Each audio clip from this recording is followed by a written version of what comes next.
But is there catharsis in the goat? I don't know where I sat. Yeah, it's it depends on, I guess it depends on how dysfunctional your family actually is.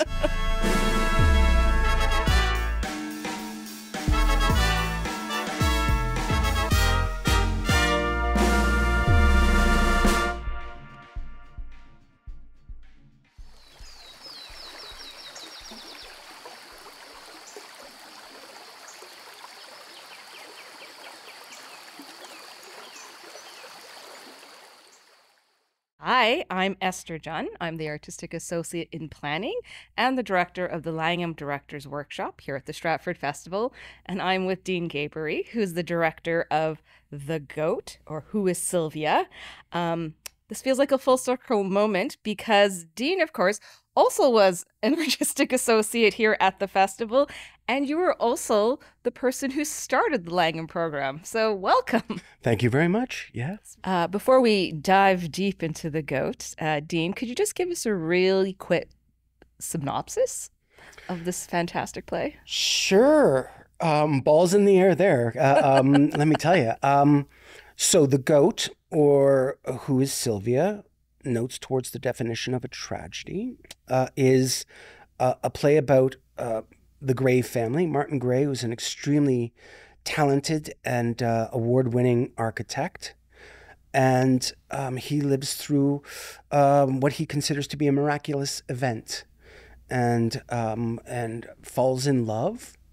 And it really is about what the limits of that love are and how that love is accepted by society and all of those around him, including his wife and son and best friend, and the consequences of that, what Martin considers to be a miraculous event in his life, and how that ends up affecting his circle.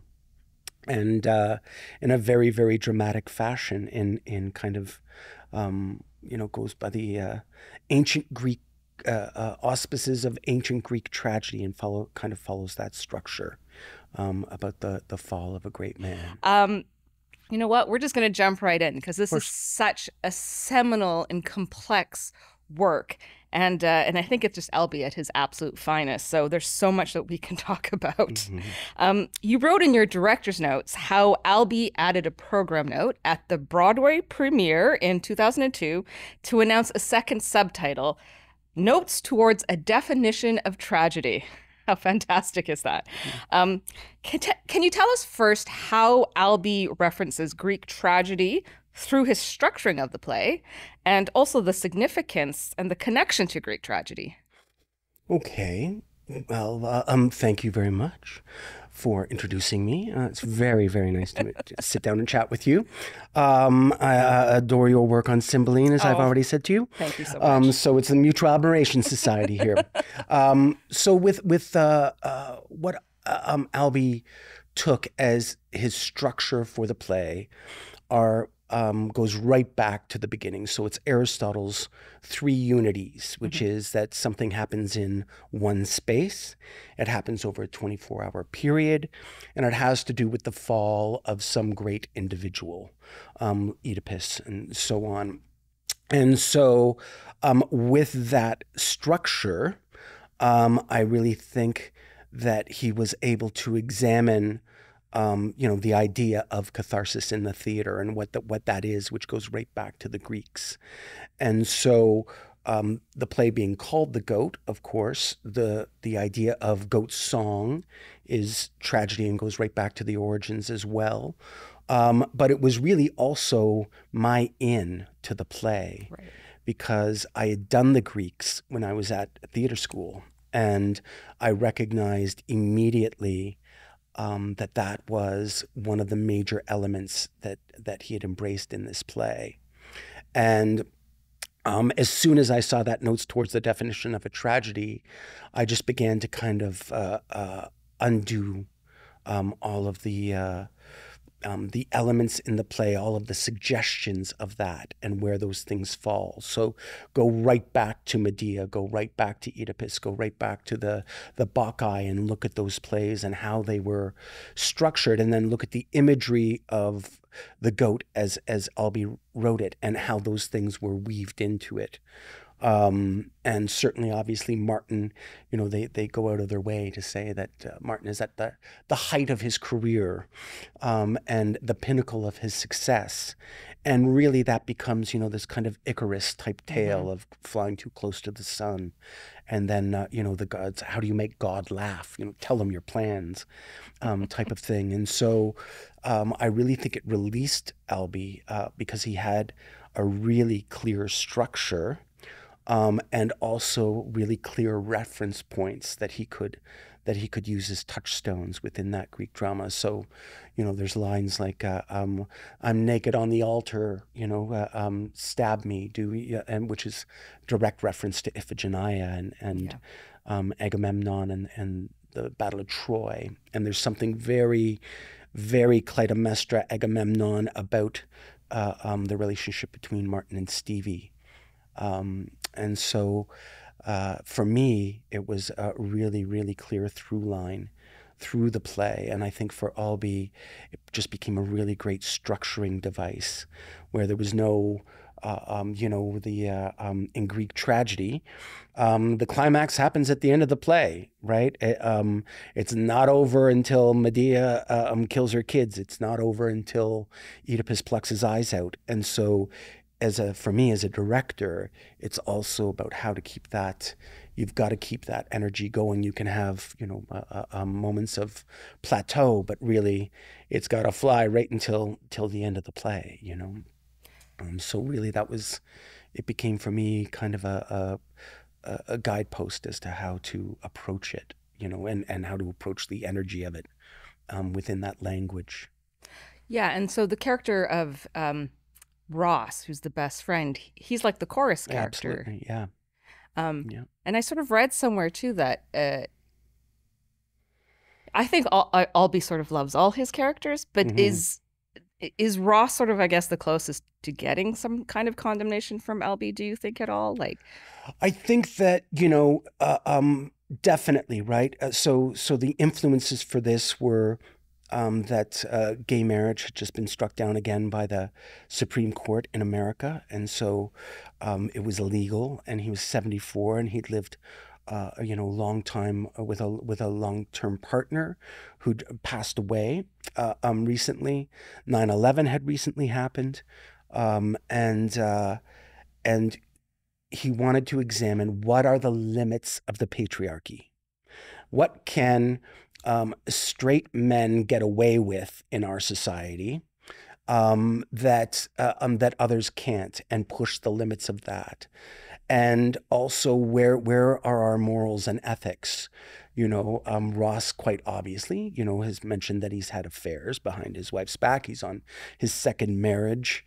And that's all fine with him and with Martin. It's when a certain line gets crossed that all of a sudden we begin, the performative outrage of these things. And so I think that it really, to a certain extent, is Albee's view of what the patriarchy is, but also connected to that is, he wants to tear that patriarchy down. And so by pointing out the flaws of it, quite obviously, there's a certain amount of misogyny in Ross. And I think Albee feels that there's a certain amount of misogyny in society, or felt that, and was witness to that. But it's also, the corporations who are, looking at the fossil fuels and saying, no, there's completely denying that there's any climate change, or that fracking is causing earthquakes, or that it's just no. That's got nothing to do with us, when we all know that it actually does. And so I think at this stage of Albee's life, he was also pretty much fed up with that as well, Right. So it's certainly a part of it, but also just the way that Ross and Martin communicate as friends who've been known each other for 40 years, since they were 10 years old, and just how the kind of subtlety of misogynistic language that they communicate with so easily. I think is also meant for the audience to kind of go, whoa, whoa, wow, you know, that's pretty casual. Right. You mentioned performative outrage, which is, we talk a lot about, obviously, in Mm-hmm. today's sort of, I'm using air quotes here, of Mm-hmm. woke culture. I just wonder for you, like, do you think this play resonates differently now in 2024 than when it actually premiered in 2002? That I don't know. I think, certainly there are elements of the play that I think, that kind of scapegoating element of the play, which has become much more profound, and that idea of who is at fault here and who is the one that is doing the judging, I think is absolutely part of the play and more profound in this day and age. But there was definitely language in the play that resonates differently now than it did then, Yes. and that becomes something that as I get older and as I kind of examine, um, you know, to be absolutely honest, there was not a lot of discussion about how some of that language was going to affect the actors in the room. It was just taken as rote because that's what Albee wrote, but not thinking of the reverberations in the pond and how those terms can affect an individual who's even performing it. And I think that became much more focused in this particular production, and also how we were going to approach that. Right. Yeah, you talk about in your notes how you and the cast struggled with some of the, and I quote, hurtful and archaic language within the Mm-hmm. play. Um, and then you also had you had a cultural and praxis consultant, which Yes. was to me really intriguing. And I just Mm-hmm. wonder if you can talk about what that role actually was and how that helped you and the actors in the room. Yeah, it was again, right, is basically straight white male. There's elements of the play that I don't have a depth of understanding of, and especially the queer lens, Mm-hmm. And again, 20 years ago, I had no fear whatsoever about diving into that, thinking, no, I'm an artist, an open-minded individual, but obviously it's not enough, right? And Yeah. and so what began as kind of a bit of a conflict, and how do I deal with this? I reached out to Harri Thomas, who's a director in National Theatre School graduate, to look at the play through that queer lens and advise me on how to approach some of this archaic language, and what we would how we would handle it. The theory being that especially the F slurs would not be used in this day and age by a family of this stature, um, and then, of course, we found out that unfortunately was not true at all, and that the terms are still being used. And again, it's which really was brought a tremendous amount of emotion to the room. But for us, it was a matter of this is what Albee wrote, and should the estate decide to perhaps loosen those rules. As we know, Edward Albee is the most notorious, other than the Beckett estate, one of the most notorious estates. You cannot change a word, change a comma, change an ellipsis. And so we have to use those words. So it's about how those words are said and how they are received for us. And so the praxis consultant came in to basically, examine what this oppressive structure was, and how to engage that, or disengage that, as it were. And again, praxis going right back to Aristotle, and meaning action. So how would we take action to deal with this archaic structure, meaning these words? And so we sat down with Annie, the actor, and talked about how the possibilities of how to play a response to this word, how to take this word in, and making sure that all of us, treated it almost like a fight or almost like an intimacy choreography, so that it was given that kind of gravitas, and that we were giving each other permission in the room, giving Rick Roberts permission to say the word, giving Lucy Peacock permission to say the word, and then Annie, talk to Annie about how to receive that word in the room. And that kind of really, that kind of care kind of set the tone for all of it. It was, it's a really tight unit, and we're very, very, we have each other's back, and we're very, very careful with each other. And we always make sure to check in, before and after a show, just to kind of make sure that that is, that we're still maintaining that and that we don't take it for granted. But it was really a astounding process for me, of course, to dive in. And when I gave the play to Harri and asked for that we get that lens on it, it really was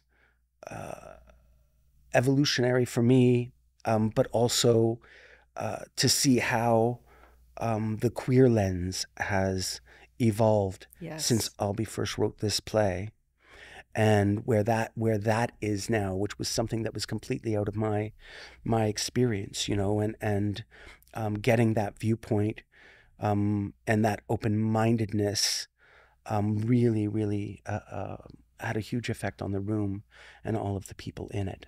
Yeah, I think it's really evident watching the play just how close, and I feel the trust amongst your actors. So kudos to you and to them. I can imagine the work that you had to do. I just want to talk a little bit about Martin and Billy. So the father and son character, I talked about this earlier with you, of just, I think we focus so much on Martin and Stevie, because obviously it's Lucy and Rick, and they're doing amazing and like big and dramatic. But then near the end, obviously, we sort of have another explosion with the son character. And I just wonder if you could talk a little bit about like how you worked with both Rick and Annie on those scenes. And also, I guess, for me, I was like, is this sort of the heart of the play, or just because it felt so personal knowing sort of Albee's backstory? And if you could talk a little bit about that. Yeah, I don't think, there are very few plays that Albee wrote where there is an openly gay character. And certainly not to the point where it's referenced as it is in The Goat. And Albee, in his life, was really never forgiven. He was adopted by a very, very affluent family, the heirs to the Keith Theatre chain. And he was really, they never forgave him for being gay. They adopted him so that they thought they would have heirs, and then indeed he turned out to be gay, and it was something that he was really never forgiven for, as it were. And so at the age of 17, he picked up and took off and moved to Greenwich Village and started his life with a whole other chosen family. And it was something that they say that you never doubted that Edward Albee could achieve anything he put in front of him, and because he had learned very, very young to depend on himself and only on himself. Yeah. And so I don't think it's coincidence that Billy is 17, that we go out of our way to state that. And I think Billy's going to be, he's not going to become a casualty of this play. I think they are going to move on and live their life. And so it really, to me, is a relationship between a father and a son that has not been whole. And I think, you can tell that really it's been Stevie and Billy in Billy's life, and that there is an awkwardness to the father relationship that is not necessarily there with the mother. And I think it's just Albee's view on love and relationships. And he says that this play is about love, loss, the limits of tolerance and who we really are. And it is this element of love, that there has been this tension between father and son that gets spoken about. All the references that Martin makes to Billy being homosexual are obviously expressed that he's not very not totally at ease with it, as much as he wants to project that. And I think that's part of who he really is underneath. Yeah. And the inability to say, hey, listen, I have issues with this. They're my issues and I need to deal with them. They're much more projected onto the other, which I think we do quite naturally. So I think that even though Billy feels oppressed and really kind of, infantilized by this relationship with his parents, because they keep trying to contain that, his urges and so on, and Billy going out every night, and what Martin projects onto that going out every night as opposed to what Billy is actually doing, all becomes part of the tension in that, and how, regardless of all of those conflicts, we still love. And I think that's part of what Billy says in the play, as what do you do when you find out that, your father was a guard in a prison camp, Yeah. How complex is that? Or, a serial murderer or whatever. How does a child respond to that kind of major catastrophe in their life? And what Billy says in the end, is I still love this man. I love this man. And, it's just such a beautiful, gorgeous moment to say, yes, it's flawed. These relationships aren't perfect. There's lots to work out, but on that base level, I love you. I love who you are. I love what you've meant to me. And I can't erase that because of this other thing that I need to overcome. But the thing that needs to be overcome is just such a, gargantuan idea. It's just an absolutely, almost seemingly impossible to overcoming. That's really where the tension is, and that's where he messes with the audience, because he says, I'm going to make you think about this. You're going to have to actually think about this, and how you feel about this. And then he gets really tricky, right? Because he does blur the lines in these relationships, and goes right back to the Greek, goes right back to Oedipus and the killing of the father and the marrying of the mother, and all of those really ancient primal emotions and instincts. Yeah, yes, it's so Greek in the sense of the epicness of the problems, but as you were saying, though, deep down, it's still a family with still the same amount of love, sort of relationships that we can all relate to, and so it's just so fascinating, this play. You talked earlier when we were talking about Greek tragedy, catharsis, which is, a major part of Greek tragedy, and I would say of perhaps any great play. But is there catharsis in The Goat? I don't know where I sat. Yeah, it's it depends on, I guess it depends on how dysfunctional your family actually is. And at least you can watch it and go, well, we're not that bad. But I think, in this, it is the idea of putting yourself in that position, and not necessarily the act itself, but what we're finding anyway, and there's no uniform audience response, absolutely, but what we're finding is that people just in relationships, their relationships are able to see themselves in the play. Granted, the worst fight you've ever had with your partner, I would hope not, measures on this level, but that kind of absolute, feeling of betrayal and loss and pain and love and all of those things. I think it just pushes those things to the limit. but I do actually think that there is an element of, well, we're not that bad. Okay. Like comparatively speaking here, I think we're doing okay. But even in the friendships, that I had my oldest friend come to see the second dress, and he remembered things that we had spoken about in his life, and his divorces and his what he was going through, and he felt complicit, in some of those moments in the play, and I think that's what Albee's really looking for, is going, okay, it's you haven't killed your father and you didn't marry your mother, but there are these what would you do if kind of thing. Would you pluck out your eyes? I don't know, but he called on those things and those really kind of primal instincts, I think. Yeah, absolutely.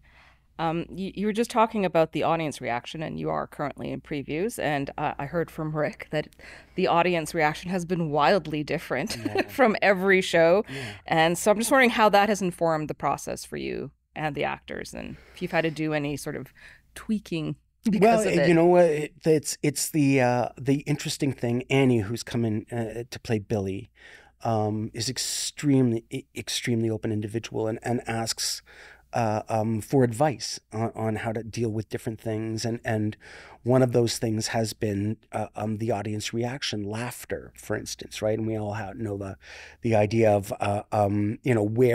where to come in with the next line when the audience is laughing, and so on. But it's been almost impossible. We have a few, maybe 5 or 6, that every single night they get a laugh, but other than that, it's completely open. And so in that, I really look at it as being, almost like a conductor, and them being musicians, and figuring out what the timing of that is. Because what we'll do is talk about, and the term comes from Stella Adler, but listening with your blood, and having to be so alive on that stage, and so aware of, is the laugh happening? How big is the laugh? Where do I come in at the end of that laugh? How do I not cut that laugh off, but really help that laugh continue? And so it is, an element of almost superhuman listening to gauge that, and you can see it in Rick and Matt and Lucy, and trying to figure out, okay, that one, and knowing that that's going to get a laugh, but not taking it for granted. Yeah. So really realizing in that instance, oh, it's not coming. All right, I got to come in with my next line. And then Annie is now kind of going, I'm feeling it, because it takes a certain amount of creative courage, right, to have that relationship and feel that every night, and know it might not be there tomorrow. And then certain responses to certain lines, and especially the female identifying folks in the audience, there are some lines that hit them like a gut punch, and are extremely visceral, and you hear it in their response, like you hear or a buildup. That there's a whoa, and certain moments in it where they actually, it's like they're on a roller coaster and they feel it. And I'm sure, for me as a director sitting in the audience, it's satisfying, and also extremely frustrating, because I would love it to be consistent, and to, so that we can make it a nice, beautiful little package where everything works and all the music is in the right place. But that's simply never going to happen with this play. And then it's the way that audience takes on its own personality. And I think, the best plays that I've ever seen is when, an audience is individually being affected by a play, but then en masse also has its own personality. So however I'm being struck by that play is really quite personal to me, but I'm still part of a larger group that is taking part in that journey. And so I think it really kind of demands that kind of element of being in the moment and never taking for granted that you're going to get that laugh on that line, because they will surprise you. Absolutely. You know? Yeah, if you're doing a farce, obviously the laughs are almost can be, scored out like music, like you need to hit. And this one, I guess it's interesting, like how important is the humor in this play? Because it's actually very funny, whether you want to call it black humor or not. Yeah. Like it's an extremely funny play, but it's also sort of important in a sort of way, like to open them up, isn't it? Yeah, expansion, contraction, right? Drama. So it is like, you have the drama expand, expand, expand, and then the humor brings it right back down and relaxes, right? And I think that in where you're going in the play, when you know that it's got to go right to the end, that expansion and contraction is extremely, extremely important, so that the audience can go, ha, ha, ha, ha, oh, as opposed to just go, whoa, what was that? And you can see them breathe. You can see them almost be relieved by the laughs in some cases. Yes. And then again, because it's Albee, he messes with you, and then you're laughing at something that is revealed two lines later you should not have laughed at, and it was a really bad laugh. And then the person has a laugh at almost recognizing that they should not have laughed at the thing they just laughed at, and so there's a tremendous amount of self-recognition in some of those laughs. So what are you laughing at? What do you find funny in this? And there's the one joke about Ross's wife's name, April. Yeah. Never had a laugh the way it had at the last show ever. Not on that level. It just, that audience, that timing, that whatever, it just, the whole audience just got a big hoot out of that. And we were like, what was that? What was that all about? Like, how did that happen? Why did that happen? And it's part of the mystery of it, it really is. But I think that the audience it is also part of them being sucked in, right? Because as we know, if they're laughing, then they've opened themselves up. And that's when you get in there and you hit them with the drama of it. And, you can tell by the end of the play, in the final moments of the play, exactly how sucked in that audience is. And the involuntary sounds that come out of an audience are some of the most telling. And as you know, as a director, right, you're sitting at the back, because it's not Casey and Diana, right? In Casey and Diana, that's a real life event, and the gravitas and the emotion of that is extremely serious and has touched everybody on different levels. Whereas this is a complete fiction, at least we hope, for the most part. And so you don't have to worry about that. The subject matter that is brought up is extremely serious, but not dealt with necessarily on that level of seriousness. And the idea of being able to step out and comment on the situation that you're dealing with, I think is absolutely human nature. There's the gallows humor element of it, I think, is what helps us move it forward, and get through it. But he's always had that extremely dark wit, yes. And that's kind of throughout every play he's ever written. Yeah. It's an essential element, and I think part of it is to suck you in, and part of it is to relieve that tension so we can go on to the next tension. Right. Can you talk a little bit about the design process? And it's such a beautiful set, and I'm just sort of staring at this beautiful model behind your head here. Yes, that's used in the play. I guess, what was the initial, how do you start with this particular play? What's the first conversation you had with your designers? Well, I knew that we had a limited budget, right, because of the situations, and that the festival was tightening its belt. And so I went to the one person who kind of embodies elegance and class to me, which is Shawn Kerwin. And I knew, because I'm a fan of her work. And, when I worked with Des, One of the pieces of advice he passed on was always hire designers that are better than you or more experienced than you, because they make you raise your game. Absolutely. And I certainly think in this situation, it was indeed that. And so Shawn has such a long history with the festival and a history with all of the thrusts that I, which is kind of one of my bugaboos, with being trained by Richard and Anthony and the Langham diagonals on those thrust stages, and how to play those diagonals. Well, she just sat 4 chairs on those diagonals, and it's there all of a sudden a lot of your job is done. You just need to move them around that.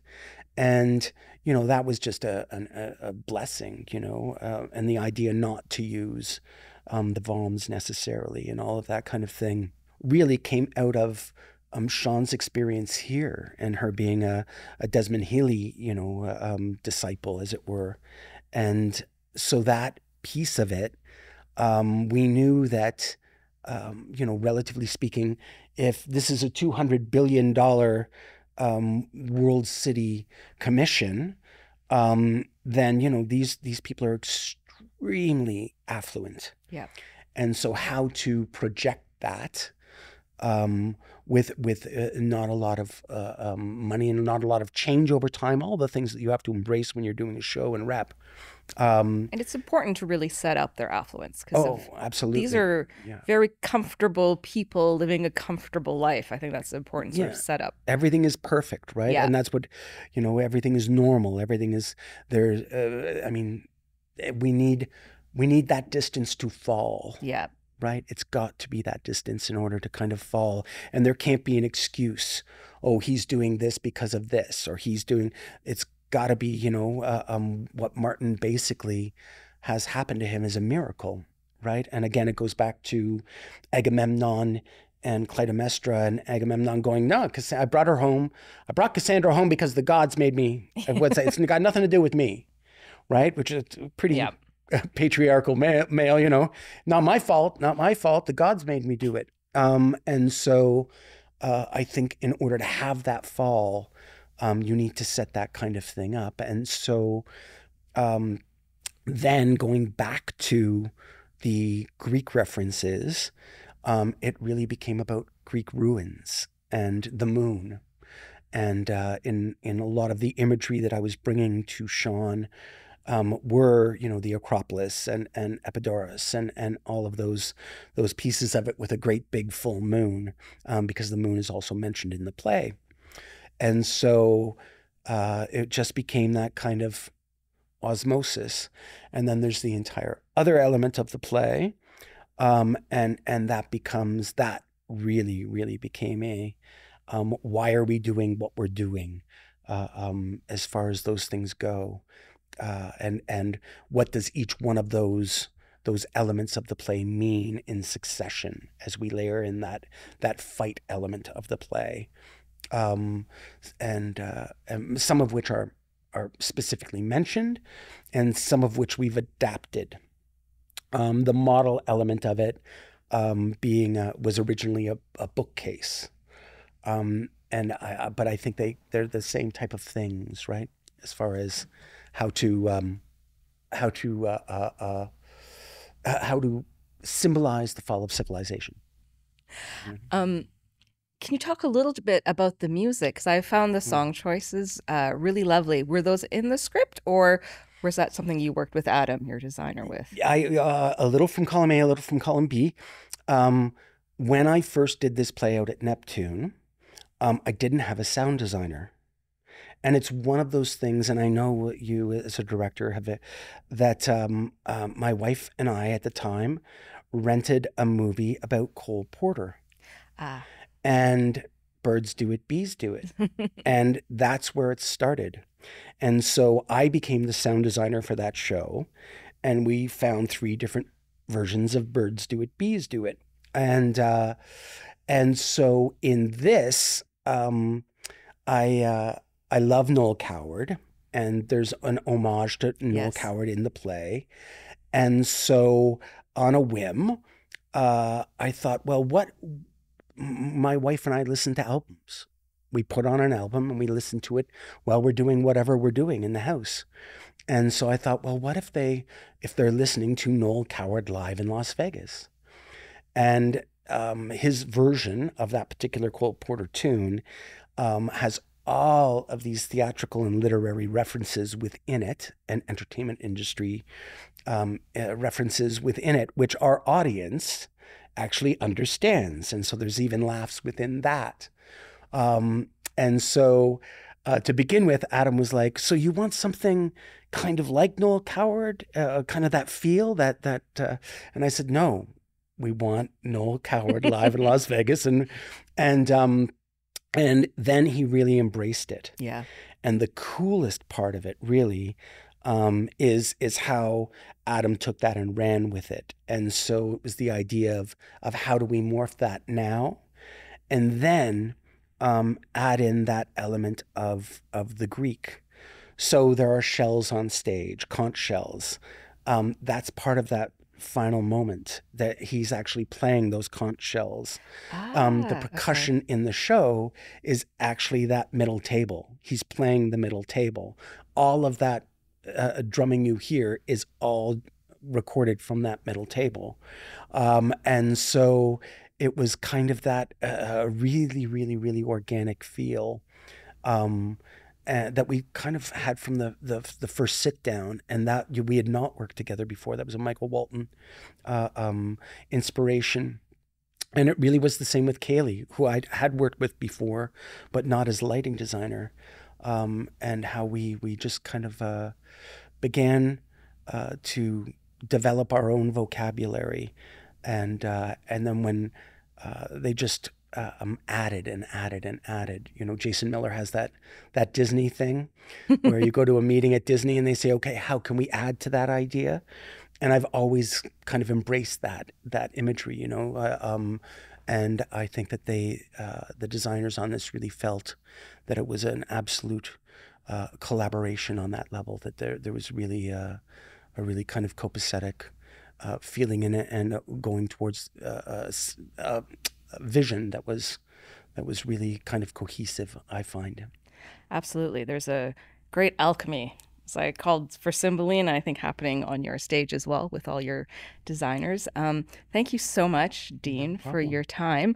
Just before we leave, you were just talking about, you know, these sort of literary references that are peppered throughout the play. Mm-hmm. I just wonder if you could leave our listeners with maybe one of your favorite obscure ones that they can listen out for when they watch the show. Well, I have to tell you, I'm probably the only director on the planet Earth that has directed Two Gentlemen of Verona 3 times.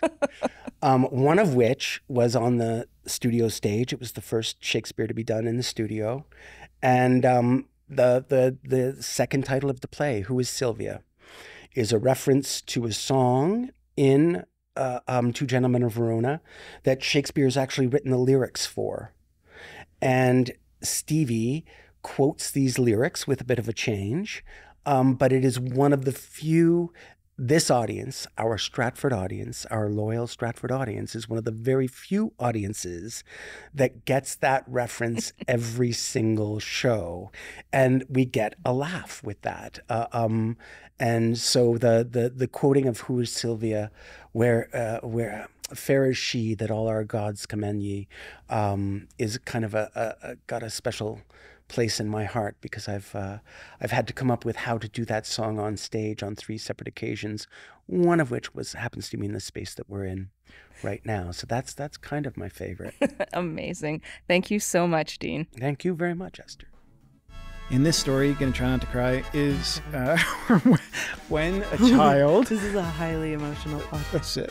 When a child passes in this story, Peter arrives and takes them to the sky, and they become a star. And the reason the stars shine... Sorry, let's not look at each other.